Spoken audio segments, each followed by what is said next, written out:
Hello আমার ছোট্ট Sonara, we are কিডসে তোমাদের সবাইকে স্বাগতম। বাচ্চারা ঝটপট পড়তে চলে আসো। দেখো আজ আমি তোমাদের জন্য কত সুন্দর একটি ছড়া নিয়ে চলে এসেছি। ছড়াটির নাম কি? খোকা যাবে শ্বশুর বাড়ি। খোকা যাবে শ্বশুর বাড়ি, সঙ্গে যাবে কে?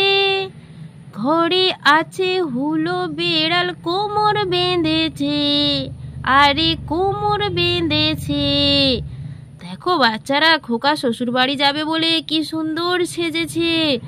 একটি নীল রঙের পাঞ্জাবি, সাদা ধুতি পরেছে, আর এক হাঁড়ি মিষ্টি নিয়ে হাতে ঝুলিয়ে নিয়েছে। কারণ সে তো শ্বশুর বাড়ি যাবে, তাই না? এই জন্য মিষ্টি কিনেছে। আর ওদিকে বাড়িতে যে হুলো বেড়াল ছিল, সেও সেজে গুজে রেডি। খোকনের শ্বশুর বাড়ি যেতে হবে না, সেও কি সুন্দর ধুতি পাঞ্জাবি পরেছে, দেখো কি সুন্দর। আর ওদিকে রাস্তায় যেতে যেতে রাস্তার ধারে একটি ব্যাঙের ছাতা হয়ে আছে, গোলাপি রঙের ব্যাঙের ছাতা, দেখো। আর রাস্তার চারিদিকে কত সাদা সাদা ফুল ফুটে আছে, দেখেছো বাচ্চারা? ফুলে আবার কত গোবরে পোকা বসেছে, দেখো। তো বাচ্চারা বুঝতে পেরেছো তো? তোমরা অবশ্যই ভিডিওটি লাইক এবং সাবস্ক্রাইব করে রাখবে, কেমন? এরকম আরও নতুন নতুন ছড়ার ভিডিও পেতে।